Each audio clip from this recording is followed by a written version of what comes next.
എന്റെ ഈ ഡിമാൻഡ് തികച്ചും ന്യായമാണ്. മനസ്സിലായില്ല.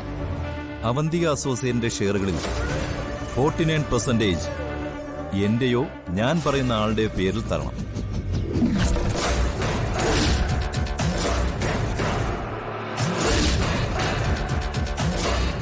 അതാണ് എന്റെ ഡിമാൻഡ്.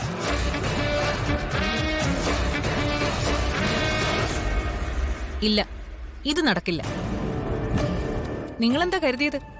എന്നെ ഭീഷണിപ്പെടുത്തി എന്റെ കമ്പനിയുടെ ഷെയറുകൾ കൈക്കലാക്കാന്നാണോ? അതിന് മറുപടി ഞാനിപ്പോ പറയുന്നില്ല. പക്ഷേ ഞാൻ പറയുന്ന ഡീലിന് വഴങ്ങാതെ കമ്പനിയുടെ 100% ഷെയറും കയ്യിലും വെച്ച് ജീവിതകാലം മുഴുവനും ജയിലിൽ കിടക്കണോ, അതോ കമ്പനിയുടെ MD ആയി ഇവിടെ ചക്രവർത്തിനിയെ പോലെ വിരാജിക്കണോന്ന് മേഡത്തിന് തന്നെ തീരുമാനിക്കും.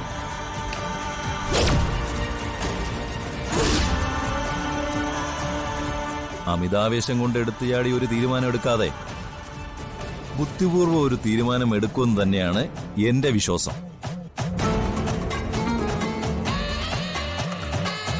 എന്റെ കയ്യില് എല്ലാ തെളിവുകളും ഉണ്ട്.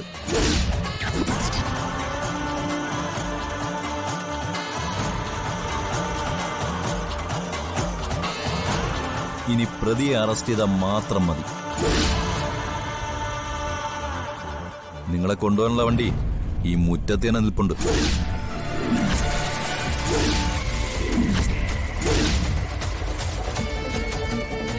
ഞാനൊന്ന് മനസ്സ് വെച്ചാൽ അടുത്ത നിമിഷം മുതൽ നിങ്ങളൊരു കൊലക്കേസിലെ പ്രതിയാണ്.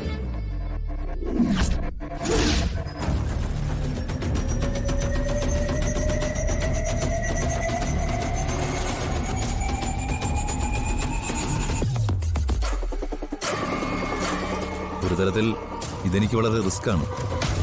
നാളൊരു കാലത്ത് ഇതൊക്കെ ആരെങ്കിലും കുഴി തോണ്ടി എടുത്തോണ്ട് വന്നാൽ എന്റെ തൊപ്പി തെറിക്കും. ആജീവനാന്തം ജയിൽവാസവും കിട്ടും.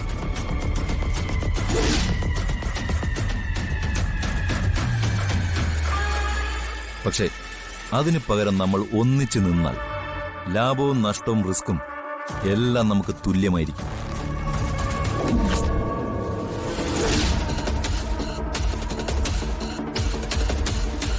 ഏത് പ്രതിസന്ധിയിൽ നിന്നും മേഡത്തിനെ ഞാൻ രക്ഷിച്ചിരിക്കും.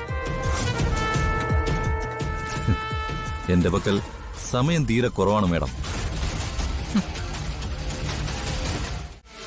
അവന്തിക അസോസിയേറ്റ്സിന്റെ 30% ഷെയർ ഞാൻ നിങ്ങളുടെ പേരിൽ എഴുതി തരാം. എന്റെ റിസ്കിന് അത് പോരാത്തതാണ്. എന്നാലും ഞാൻ അതിന് സമ്മതിക്കുന്നു.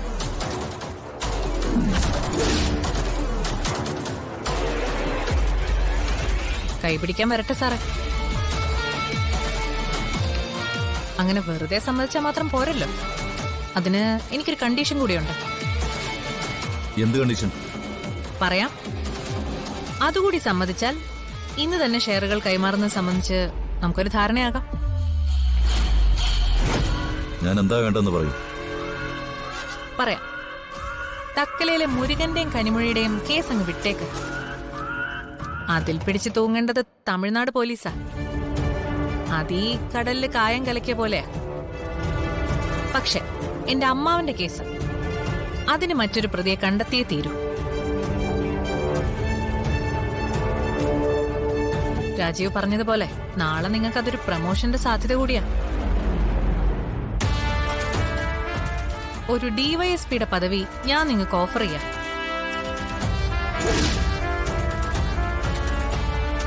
ആ കൂട്ടത്തിൽ കേസ് ക്ലോസ് ആയെന്ന് എനിക്ക് എന്റേതായ ഒരു ഉറപ്പും കിട്ടണം. എന്ന് പറഞ്ഞാൽ നാളെ ഇതിന്റെ പേരിൽ എന്നെ അന്വേഷിച്ച് ഒരു രാജീവും വരരുത്.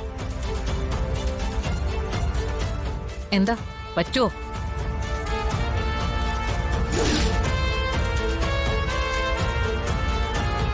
ഇത്രയും പണം മുടക്കുമ്പോ എനിക്ക് അത്രയെങ്കിലും ഒരു ഉറപ്പ് കിട്ടണ്ടേ രാജീവ് സാറേ?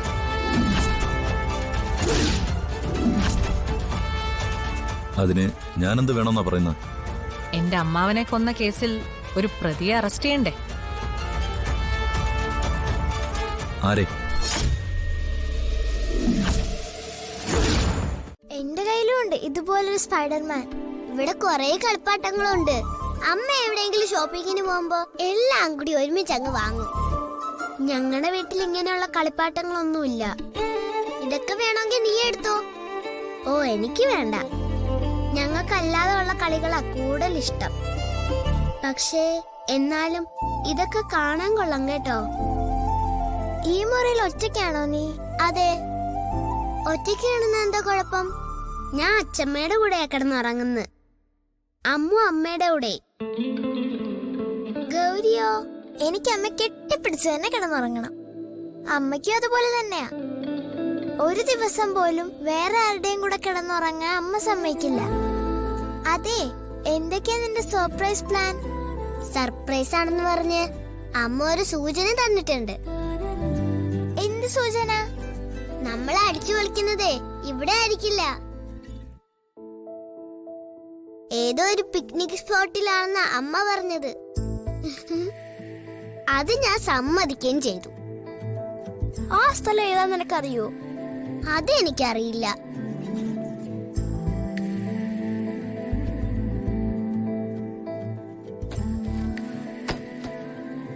ഗൗരിയുടെ ബാഗിൽ കുറെ സാധനങ്ങൾ ഉണ്ടെന്ന് തോന്നുന്നല്ലോ. എന്താ ഇത്?